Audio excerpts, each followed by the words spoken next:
তিরমিজি শরীফের 3626 নম্বর হাদিস। ওয়ান আলী ইবনে আবি তালিবিন কল কুনতু মান নবী সাল্লাল্লাহু আলাইহি ওয়াসাল্লাম বিমাক্কাতা।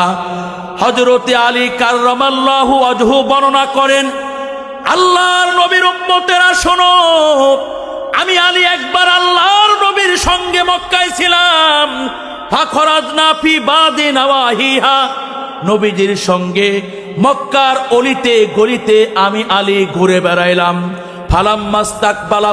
ফামাস্তাকবালাহু জাবালুন ওয়ালা শাজারুন ইল্লা ওয়া হুয়া ইয়াকুলু আসসালামু আলাইকা ইয়া রাসূলুল্লাহ, আসসালামু আলাইকা ইয়া হাবিবাল্লাহ। হযরত আলী বলেন, যখনই আল্লাহর নবীর সঙ্গে কোন পাহাড়ের পাড় দিয়ে হেঁটে গেছি, ওই পাহাড় তোমার নবীকে সালাম দিয়েছিল। আমি আলী আমার কর্ণে ওই পাহাড়ের আওয়াজ শুনেছি, পাহাড়ের সালাম দেওয়া শুনেছি। তোমার নবী যখনই কোনো বৃক্ষের পাড় দিয়ে হেঁটে যাইতেন, বৃক্ষরাজি আল্লাহর নবীকে সালাম দিয়েছে। আমি আলী সকারণে গাছের সালাম শুনেছি। এই হাদিস থেকে বোঝা যায় পাহাড় নবীকে কি দিয়েছে? সালাম দিয়েছে। বৃক্ষরাজি নবীকে সালাম দিয়েছে। এমনকি পাথর, যখন আল্লাহর নবী নবুয়তি লাভ করে নাই, তখন একটা পাথর নবীজিকে সালাম করত। মুসলিম শরীফের 5833 নম্বর হাদিস, হযরতে জাবের ইবনে সামুরা হতে বর্ণিত। তিনি বলেন, আল্লাহর নবী ইরশাদ করেছেন, ইন্নী লা আরিফু হাজারান বিমাক্কাতা কানা ইউসাল্লিমু আলাইয়া ক্বাবলা আন উবআসা। হযরতে আল্লাহর নবী ইরশাদ করেন, আমি মুহাম্মদ আরবি মক্কার এমন একটা পাথরকে চিনি, কানা ইউসাল্লিমু আলাইয়া ক্বাবলা আন উবআসা। আমার উম্মতেরা শোনো, আমি মুহাম্মদ নবুয়ত লাভ করার আগে এই মক্কার পাথরটা আমি নবীকে সালাম দিত। ইন্নী লা আরিফু আল-আন, আমার উম্মতেরা শোনো, ওই পাথরটাকে আমি নবী এখনো চিনি। ওই পাথরটাকে আমি নবী এখনো চিনি। সর্বশেষ একটা হাদিসের মধ্য দিয়ে আলোচনার ইতি টানবো, যেহেতু আমরা 12টার মধ্যেই আমরা মোনাজাত সবকিছু শেষ করে দেব, 41 বাজে। বুখারী শরীফের 6632 নম্বর হাদিস। ওয়ান আব্দুল্লাহ ইবনে হিশামিন রাদিয়াল্লাহু তাআলা আনহু কল কুন্না মান নবী সাল্লাল্লাহু আলাইহি ওয়াসাল্লাম বিমাক্কাতা ওয়া হুয়া আখিযু বিয়াদি উমরা ফাকালা লাহু উমর ইয়া রাসূলুল্লাহ লা আনতা হাব্বু ইলাইয়া মিন কুল্লি শাইইন ইল্লা মিন নাফসি। হযরতে আব্দুল্লাহ ইবনে হিশাম হতে বর্ণিত নবীজির বিখ্যাত এই সাহাবী বর্ণনা করেন, একবার আমি আল্লাহর নবীর সঙ্গে মক্কায় ছিলাম। ওয়া হুয়া আখিযু বিয়াদি উমরা, তখন আল্লাহর নবী আমিরুল মুমিনিন হযরতে ওমরের হাতটা ধরে রেখেছিলেন। ফাকালা লাহু ওমর ইয়া রাসূলুল্লাহ লা আনতা হাব্বু ইলাইয়া মিন কুল্লি শাইইন ইল্লা মিন নাফসি। আমিরুল মুমিনিন হযরতে ওমর আল্লাহর নবীকে ডাক দিয়ে বলেন, ওগো আল্লাহর নবী, ওই আল্লাহর জাত আর জালালিয়াতের কসম করে বলি, দুনিয়ার সব কিছুর অপেক্ষায় আপনাকে অনেক ভালোবাসি। তবে আল্লাহর নবী, এই ওমর নিজের জানের অপেক্ষায় আপনাকে কিন্তু বেশি ভালোবাসে না। ক্বালা লা ওয়াল্লাযী নাফসি বিয়াদি হাত্তা আকুনা হাব্বা ইলাইকা মিন নাফসিকা। আল্লাহর নবী ওই আল্লাহর জাত আর জালালিয়াতের কসম করে বললেন, আমি ওই আল্লাহর জাত আর জালালিয়াতের কসম করে বলি, যেই আল্লাহর কুদরতি হস্তে এই মুহাম্মাদের প্রাণ। হে ওমর শোনো, ততক্ষণ পর্যন্ত মুসলিমে কামেল হতে পারবে না, ততক্ষণ পর্যন্ত মুমিনে কামেল হতে পারবে না, যতক্ষণ পর্যন্ত ওমর নিজের জানের অপেক্ষায় এই নবীকে ভালো না বাসবা।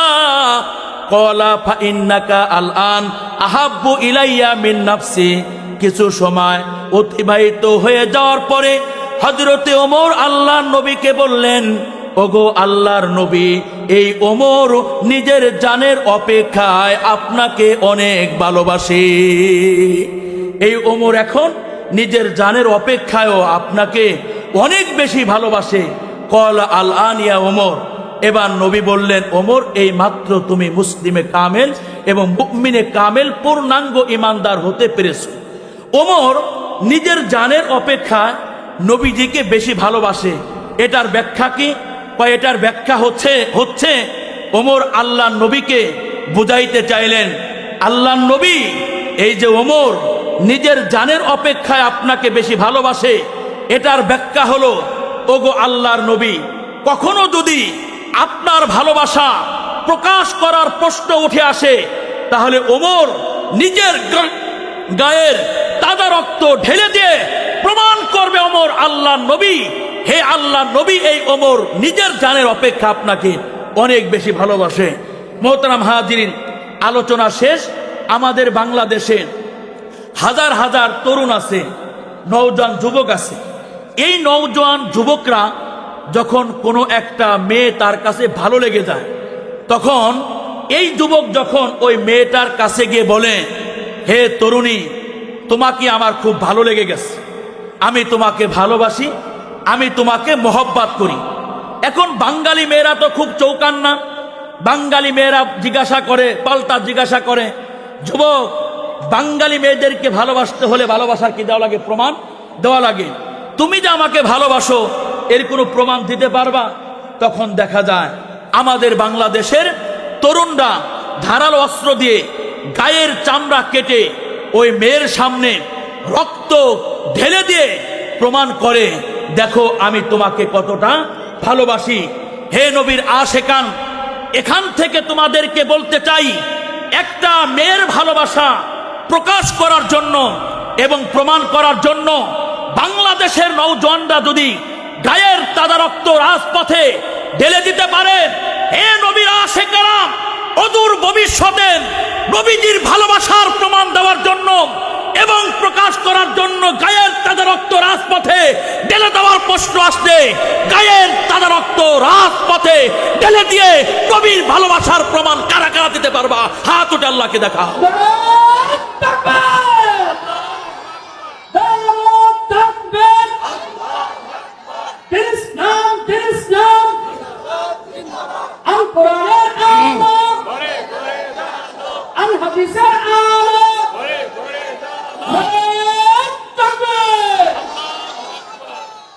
হে মুসলিম উম্মাহ, নবীজিকে ভালোবাসবেন তো ইনশাআল্লাহ? আরো জোরে বলে, নবীজিকে ভালোবাসবেন তো ইনশাআল্লাহ? আল্লাহর নবীর আদর্শকে, আল্লাহর নবীর নীতি এবং নৈতিকতাকে, নবীজির উসওয়ায়ে হাসানাকে এই বাংলার জমিনের ইঞ্চি ইঞ্চি মাটিতে সুগঠিতভাবে প্রতিষ্ঠিত করার জন্য কখনো যদি বাংলাদেশের আলেম ওলামারা তোমাদেরকে রাজপথে কাপড়ের কাপড় মাথায় করে আহ্বান করে, কারা কারা যাবা? হাত উঠে আল্লাহকে দেখাও।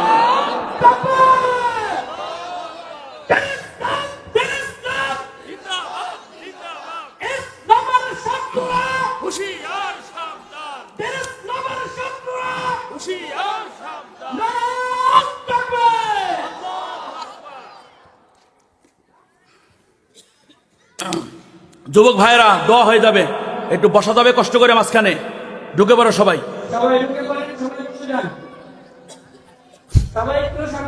কষ্ট করে সবাই ঢুকে পড়েন, ইনশাল্লাহ এখনই দোয়া হয়ে যাবে।